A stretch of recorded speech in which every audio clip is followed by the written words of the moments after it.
Hello students, তোমাদের সকলকে স্বাগত। আজকে তোমাদের দ্বিতীয় পর্যায়ক্রমিক মূল্যায়ন 2026-এর ক্লাস 9-এর রায় মার্টিন প্রশ্ন বিচিত্রার ভৌতবিজ্ঞান বিষয়ের মডেল সেট 9 করে দেখাবো। তো চলো শুরু করা যাক। তার আগে বলে দিই, তোমরা যদি চ্যানেলে নতুন হয়ে থাকো তাহলে চ্যানেলটিকে অবশ্যই সাবস্ক্রাইব করে দিবে।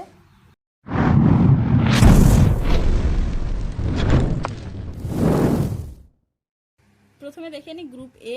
সঠিক উত্তরটি বেছে লেখো। যেটিতে মোল সংখ্যা সর্বোচ্চ তা হলো অপশন সি 1 গ্রাম H2। পরের প্রশ্ন কি আছে, একই চাপ ও তাপমাত্রায় 10 লিটার CO গ্যাসের এবং 10 লিটার এ গ্যাসের সমসংখ্যক পরমাণু থাকলে এ গ্যাসটি হলো অপশন এ N2। পরের প্রশ্ন কি আছে, উষ্ণতা বৃদ্ধি করলে ইয়ং গুণাঙ্কের মান হ্রাস পায়, উত্তর হবে কি অপশন বি। পরের প্রশ্ন কি আছে, স্প্রিং তৈরিতে ব্যবহৃত হয় ইস্পাত, অপশন সি। পরের প্রশ্ন কি আছে, উষ্ণতা বৃদ্ধিতে দ্রাব্যতা হ্রাস পায় এরূপ একটি পদার্থ হলো অপশন সি কলিচুন। পরের প্রশ্ন কি আছে, অ্যাসিড দ্রবণে মিথাইল অরেঞ্জের বর্ণ হলো অপশন এ লাল। পরের প্রশ্ন কি আছে, জেলুসিলে যেটি অনুপস্থিত সেটি হলো অপশন ডি সোডিয়াম কার্বনেট। পরের প্রশ্ন কি আছে, ঋণাত্মক কার্যের ক্ষেত্রে প্রযুক্ত বল ও সরণের অভিমুখের মধ্যে কোণ হলো অপশন ডি 180 ডিগ্রি। এবারে দেখে নি গ্রুপ বি। নিম্নলিখিত প্রশ্নগুলির অতি সংক্ষিপ্ত উত্তর দাও। এসটিপিতে 32 গ্রাম SO2 গ্যাসের আয়তন কত লিটার? দেখে না উত্তরটা তোমরা এখান থেকে এইটুকু লিখবে। উত্তর হবে 11.2 লিটার। পরের প্রশ্ন কি আছে, ব্যারোমিটারে পারদস্তম্ভের উচ্চতা ধীরে ধীরে কমলে তা কি নির্দেশ করে? উত্তর হবে কি বৃষ্টিপাতের সম্ভাবনা। পরের প্রশ্ন কি আছে, ব্যারোমিটারে পারদস্তম্ভের উচ্চতা ধীরে ধীরে বৃদ্ধি পেলে তা কি নির্দেশ করে? দেখে না উত্তরটা তোমরা, ব্যারোমিটারের পাঠ যদি ধীরে ধীরে বাড়ে তাহলে বুঝতে হবে বাতাসে জলীয় বাষ্পের পরিমাণ কমছে, অর্থাৎ আবহাওয়া শুষ্ক ও পরিষ্কার থাকার সম্ভাবনা বা রৌদ্রোজ্জ্বল দিনের পূর্বাভাস পাওয়া যায়। দেখে না উত্তরটা তোমরা। পরের প্রশ্ন কি আছে, স্প্রিং এর বল ধ্রুবক কাকে বলে? দেখে না উত্তরটা তোমরা, স্প্রিং এর বল ধ্রুবক এখান থেকে এইটুকু লিখবে, ভালো করে একটু দেখে নাও।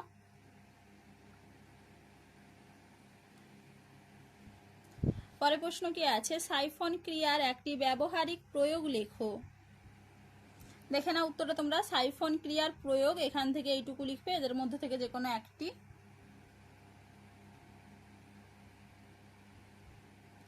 পরের প্রশ্ন কি আছে, এসআইতে কোনো তরল পদার্থের আপেক্ষিক গুরুত্ব ও ঘনত্বের মধ্যে সম্পর্কটি লেখো। দেখে নাও এই উত্তরটা লিখবে তোমরা।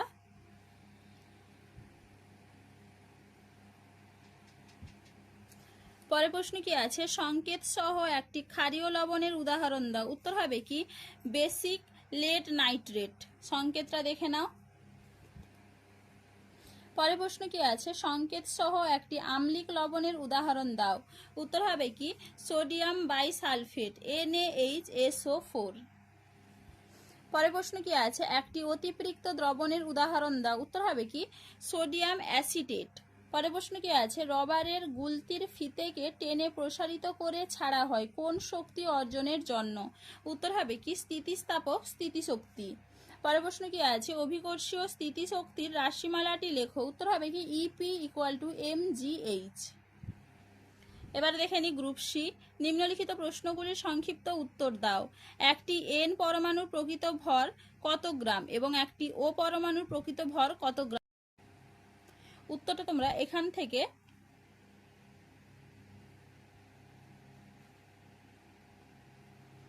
এইটুকু লিখবে, ভালো করে একটু দেখে নাও।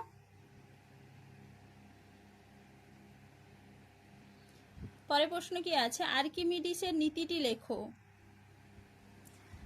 দেখে না উত্তরটা তোমরা, আর্কিমিডিসের নীতি এখান থেকে এইটুকু লিখবে।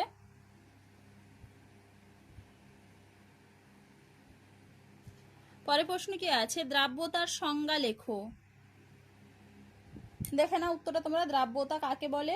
কোনো নির্দিষ্ট উষ্ণতায় 100 গ্রাম দ্রাবকে সর্বাধিক যত গ্রাম দ্রবীভূত হয়ে সম্পৃক্ত দ্রবণ উৎপন্ন করে, দ্রাব্যের সেই গ্রাম সংখ্যাকে ওই উষ্ণতায় ওই দ্রাব্যের দ্রাব্যতা বলে। দেখে না উত্তরটা তোমরা।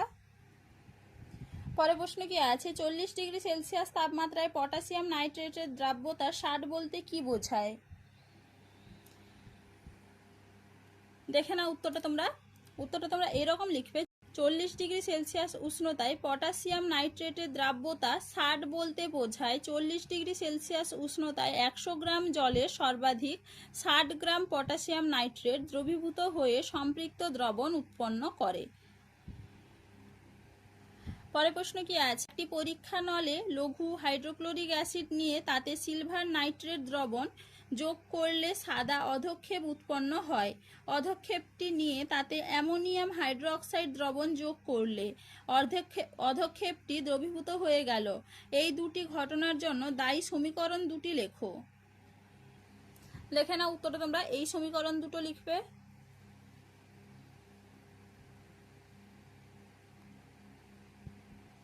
পরের প্রশ্ন কি আছে? অশ্বক্ষমতার সংজ্ঞা লেখো। দেখে নাও উত্তরে তোমরা অশ্বক্ষমতা এখান থেকে এইটুকু লিখবে।